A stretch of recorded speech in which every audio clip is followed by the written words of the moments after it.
The first step towards achieving your dreams is having the right coach. Get the best education with Aajshala and make your NET UPSC economics dreams come true. Download the app now. Hello everyone, welcome back to the channel. I am Sunidhi Arya and I teach economics on this channel. फिलहाल हम इस channel पे mathematical economics को पढ़ रहे हैं. Mathematical economics के अंदर हम अभी तक set, relation, functions, limits, continuity को पढ़ चुके हैं.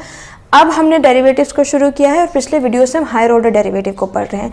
अब हम मिनिमा को पढ़ेंगे. ठीक है, मिनिमा में क्या था, अभी तक हम ये समझते हुए आ रहे हैं फंक्शन का जो पहला डेरिवेटिव है वो या तो पॉजिटिव है या नेगेटिव है. लेकिन एक कंडीशन ऐसे भी तो हो सकती है जहां पे जो पहला फंक्शन है उसका डेरिवेटिव जीरो के इक्वल हो. अब जीरो के इक्वल है यानी कि पॉजिटिव भी नहीं है, नेगेटिव भी नहीं है. तो अब हम इसके बारे में क्या बता सकते हैं. तो पहला जो फंक्शन का डेरिवेटिव अगर हमारा जीरो के इक्वल आ जाए, ठीक है, तो इसका मतलब यह है कि इस पर्टिकुलर पॉइंट पे, let me draw the graph. ठीक है, इस तरीके से लेट्स से ये हमारा फंक्शन है y is equal to F X. तो यहां पे, ठीक है, this is the minimum point. इतने में किसी को कोई कंफ्यूजन नहीं है. ये तो बिल्कुल बेसिक लेमन वाली बात है कि दिस जो फंक्शन है ये, इसका जो मिनिमम पॉइंट है वो यहाँ पे है. ठीक है, अब हम समझते हैं कि मैं आपको क्या समझाने की कोशिश कर रही हूं.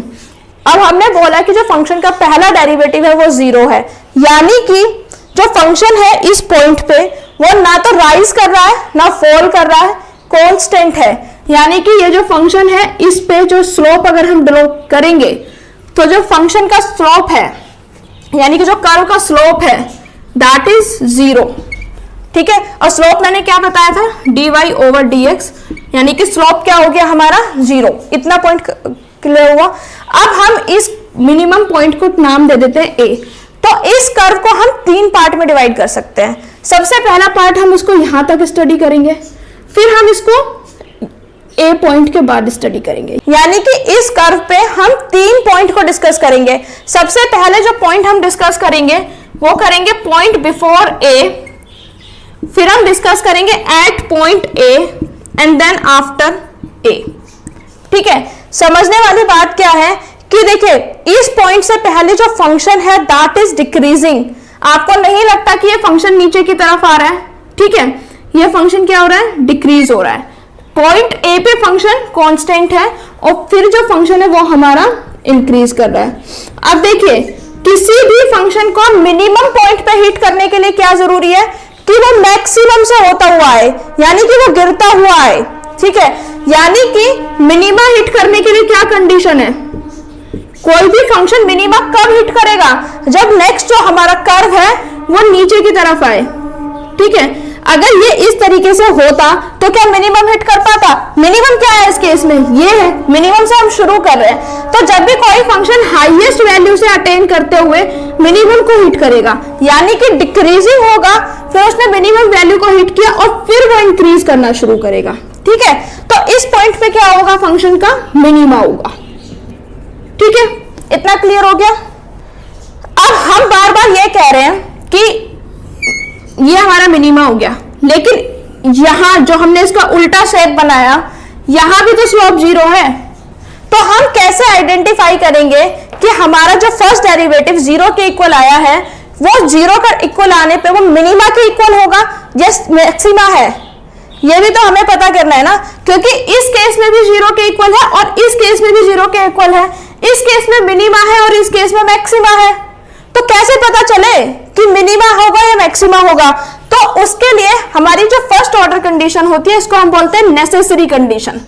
ठीक है, नेसेसरी कंडीशन, नेसेसरी कंडीशन और सफिशिएंट कंडीशन मैंने आपको समझाई हुई है. तो नेसेसरी कंडीशन में क्या है कि हमारा पहला डेरिवेटिव जीरो के इक्वल होगा, तो ये बात हमको पता चल गई कि मैक्सिमा या मिनिमा में से कुछ होगा. लेकिन अब हमको क्या करना है, सेकंड डेरिवेटिव टेस्ट करना है. ठीक है, सेकंड डेरिवेटिव टेस्ट जो है वो हमको क्लियर बता देगा कि हमारा फंक्शन मैक्सिमा है या मिनिमा है. ठीक है, कैसे पता चलेगा, अगर हमारा second order derivative greater than zero आ जाए तो वो मिनिमा हो जाएगा और वो लेस देन जीरो आ जाए तो वो मैक्सिमा हो जाएगा. समझिए, यहां तक हमने किया. ठीक है, ये हमारा मिनिमम पॉइंट आ गया. जो हमारा second point greater than zero, यानी कि फंक्शन इस पॉइंट के बाद इंक्रीज करना शुरू करेगा। अब आप देखिए कौन से केस में फंक्शन इंक्रीज करना शुरू करेगा, मिनिमा के केस में फंक्शन इंक्रीज करना शुरू करेगा ना, ये मिनिमम पॉइंट हिट कर लिया, फिर फंक्शन बढ़ना शुरू करेगा, फिर फंक्शन इंक्रीज करेगा। सेम वे जब हमने मैक्सिमा में एक पॉइंट हिट किया जिस पर स्लोप 0 है, तो अब मिनिमम पॉइंट आएंगे, समझ रहे हैं? अब फंक्शन यहां से डिक्रीज होना शुरू होगा, इंक्रीज होना शुरू नहीं होगा। इसी तरीके से मिनिमम पॉइंट हिट करने के बाद में हमारा फंक्शन इंक्रीज होना शुरू होगा। इसीलिए जब हम सेकंड ऑर्डर डेरिवेटिव टेस्ट करते हैं तो वो हमको क्लियरली बता देता है कि जो हमारा फंक्शन है वो मिनिमा है या मैक्सिमा, और इसको हम क्या बोलते हैं, सफिशिएंट कंडीशन। ठीक है, यानी कि नेसेसरी कंडीशन और सफिशिएंट कंडीशन आपको पता है कि एफ टेस्ट एक्स 0 के इक्वल होना ही चाहिए। अगर ये नहीं होगा तो हम नहीं बता सकते कि फंक्शन का क्या कर्व है और क्या उसका मैक्सिमा मिनिमा है, लेकिन केवल फर्स्ट डेरिवेटिव से नहीं बता सकते, उसके लिए हमें सेकंड ऑर्डर डेरिवेटिव की भी जरूरत पड़ती है। ठीक है, नेसेसरी और सफिशिएंट कंडीशन हमको समझ में आ गया। अब हम एक एग्जांपल देखते हैं। देखिए इतना तो कॉमन सेंस है कि यहाँ पे जो स्लोप है वो स्लोप इंक्रीज कर रहा है, यहाँ पे स्लोप 0 है, स्लोप बढ़ रहा है, ये तो बताने की जरूरत नहीं है। यहाँ पे dy/dx लेस देन 0 है, यहाँ पे dy/dx जो है वो ग्रेटर देन 0 है। स्लोप पहले डिक्रीज करेगा, फिर कांस्टेंट होगा, फिर इंक्रीज होगा। यहाँ पे मैंने कंपैरिजन करने के लिए मैक्सिमा को ला दिया, जब मैक्सिमा को पढ़ेंगे तो उसमें भी डिटेल में डिस्कशन करेंगे। हमको एक एग्जांपल गिवन है जिसमें y जो है फंक्शन ऑफ x का है और वो क्या है, एवरेज कॉस्ट, और एवरेज कॉस्ट हमें इससे गिवन है। तो अब हमको क्या करना है, हमको मिनिमम निकालना है इस पॉइंट का कि मिनिमम कहाँ होगी एवरेज कॉस्ट, वो मिनिमम पॉइंट निकालना है, और उस मिनिमम पॉइंट पे एवरेज कॉस्ट की वैल्यू क्या होगी वो निकालना है। तो हम जानते हैं किसी भी फंक्शन का मिनिमम निकालने के लिए हमको क्या करना होता है, हम ये लिख लेते हैं y is equal to F x is equal to a c. तो हम y इज इक्वल टू इस फंक्शन को लिख सकते हैं 5x² माइनस 20x प्लस 170। तो मैंने आपको बताया था कि सबसे पहले हम फर्स्ट ऑर्डर कंडीशन को सेटिस्फाई करेंगे, यानी कि फर्स्ट ऑर्डर डेरिवेट करके उसको 0 के इक्वल रखेंगे। तो कीजिए dy/dx is equal to 5 2 10x minus 20, ये हमने डेरिवेट कर लिया।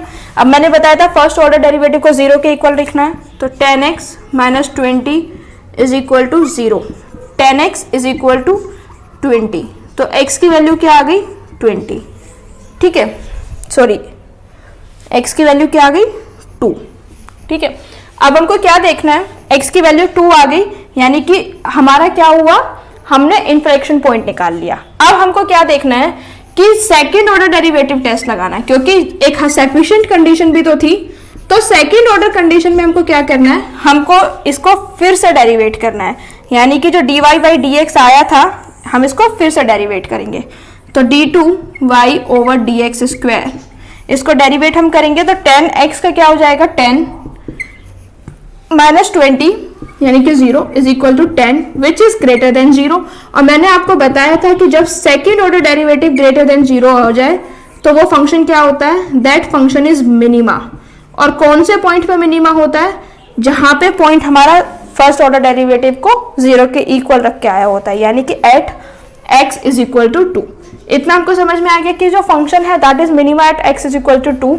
Now what we need to do, अब हमको क्या करना है, एवरेज कॉस्ट की वैल्यू निकालनी है। ठीक है, तो एवरेज कॉस्ट हमको क्या गिवन है, फंक्शन क्या है एवरेज कॉस्ट का, 5x² माइनस 20x प्लस 170। ठीक है, अब हम क्या करेंगे, इसमें x की वैल्यूज को पुट कर देंगे। कौन सी वैल्यू, जो फर्स्ट ऑर्डर डेरिवेटिव को 0 रख के आई थी, पुट कीजिए 5 इंटू 2² माइनस 20 इंटू 2 प्लस 170। ठीक है, तो 2 2 जा 4 into 20 minus 40 plus 170 is equal to 150 answer आ गया। ठीक है, ये हो गया हमारा मिनिमा का कॉन्सेप्ट। अब हमको दूसरा कॉन्सेप्ट इसी से रिलेटेड समझना है, मैक्सिमा का। ठीक है, इस तरीके से हमारा ग्राफ बनेगा। तो ये जो जहां पे हमारा स्लोप 0 है, तो ये हमारे क्या बता रहा है, first order condition F test X is equal to 0। लेकिन अगर आप देखेंगे तो इस कर्व को भी हम 3 पार्ट्स में स्प्लिट करके तोड़ सकते हैं। पहला पार्ट ये है, दूसरा पार्ट जो स्लोप 0 हुआ, और तीसरा पार्ट उसके बाद, यानी कि यहाँ पे जो स्लोप है दैट इज ग्रेटर देन 0, यानी कि फंक्शन जो है वो इंक्रीज कर रहा है इस पॉइंट पे। ठीक है, स्लोप 0 है, और एक बार मैक्सिमम पे पहुंच गया फिर क्या होगा, स्लोप हमारा नेगेटिव होना शुरू हो जाएगा, यानी कि स्लोप इस पॉइंट पे क्या है, स्लोप इज लेस देन 0। अब इस पॉइंट को आपको कैसे समझना है, इस पॉइंट को आपको इस तरीके से समझना है कि जो मैक्सिमा और मिनिमा है, हमें बेसिक ध्यान लगाना है कि कोई भी पॉइंट जो मैक्सिमा होगा तो उसके बाद में अगर कोई भी चीज मैक्सिमम पे पहुंच गई है तो फिर नीचे ही गिरेगी। अब नीचे गिरेगी तो यानी कि उसका स्लोप नेगेटिव होगा, स्लोप इज लेस देन 0। अब हमारा जो स्लोप उसके बाद में हम डिसाइड कर रहे हैं, तो यानी कि जो हमारा सेकंड ऑर्डर डेरिवेटिव है that would be less than 0। क्यों? क्योंकि डिक्रीजिंग फंक्शन है, डिक्रीज करेगा उसके बाद में, ठीक है। कर्व जो होगा वो इन्वर्टेड यू शेप का होगा। अब हम एक जो फंक्शन होता है वो हम मैक्सिमा का भी एक फंक्शन देखते हैं, ठीक है। ये हमें एक प्रोड्यूसर का प्रॉफिट फंक्शन गिवन है, और जैसे कि हम जानते हैं कोई भी प्रोड्यूसर अपनी कॉस्ट को मिनिमाइज करता है और प्रॉफिट को मैक्सिमाइज करता है। इससे पहले हमारे पास कॉस्ट फंक्शन गिवन था तो हमने उसमें मिनिमाइज किया था, लेकिन ये हमको प्रॉफिट फंक्शन गिवन है तो हम इसमें मैक्सिमाइज करेंगे। हमको क्या निकालना है, मैक्सिमम पॉइंट निकालना है, यानी कि मैक्सिमम वैल्यू निकालनी है। जिस आउटपुट पे प्रॉफिट जो है वो मैक्सिमम होगा वो वैल्यू निकालनी है, यानी कि x की वैल्यू निकालनी है, और उसके बाद में उस पॉइंट पे कितना प्रॉफिट होगा ये हमको बताना है।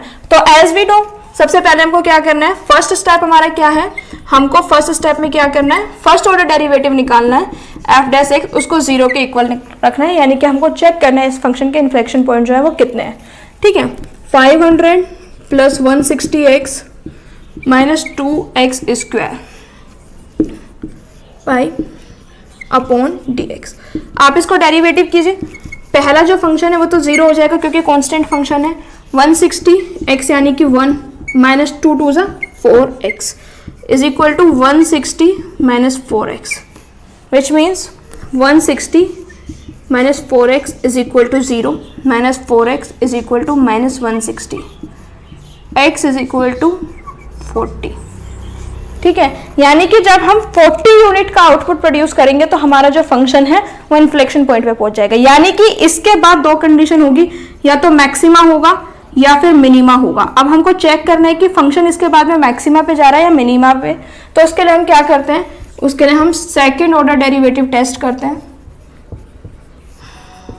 सेकेंड ऑर्डर डेरिवेटिव टेस्ट करते हैं, तो हमारी फर्स्ट डेरिवेटिव की इक्वेशन क्या आई थी, तो अब हम किस फंक्शन को ट्रीट करेंगे, इसको y is equal to 160 minus 4x। तो अब हम इसको डेरिवेट करेंगे, dy ओवर dx ये था, दूसरा इसका डेरिवेट करेंगे तो ये क्या होगा 0 माइनस 4x इंटू 1, x का डेरिवेटिव 1, तो minus 4 which is less than 0। और मैंने बताया था अगर सेकेंड डेरिवेटिव हमारा लेस देन 0 आ जाता है तो वो हमारा क्या होता है, मैक्सिमा, ठीक है। तो ये प्रूफ हो गया कि जो 40 है वो मैक्सिमा का पॉइंट है। अब हमको निकालना है कि टोटल प्रॉफिट कितना है, ठीक है। नाउ लेट अस सी कि प्रॉफिट कितना है। तो प्रॉफिट फंक्शन में वैल्यू को पुट कर दीजिए, pi is equal to 500 plus 160x minus 2x square. x की वैल्यू क्या आई थी 40, पुट कीजिए 500 प्लस 160 40 माइनस 2 40 का स्क्वायर इज इक्वल टू 500, 16 4 जा 64 माइनस 40 का स्क्वायर करेंगे 40 इंटू 40, 1600 इंटू 2 3200, ठीक है, इक्वल टू 3700। यानी कि क्या पता चला इससे कि हमारा जो 40 का है एक स्टेशनरी पॉइंट है और इस पॉइंट पे हमारा कितना प्रॉफिट जो है प्रोड्यूसर अर्न करेगा, दैट इज 3700, ठीक है। I hope you like my lecture. If you like it, please like it, share it with your friends, subscribe to the channel. Subscribe करने के बाद नोटिफिकेशन बेल को जरूर ऑन करें ताकि नेक्स्ट टाइम में जब भी कोई लेक्चर अपलोड करूँ वो जल्द से जल्द आपको मिले। Until next time, thank you so much. Don't forget to like, share and subscribe.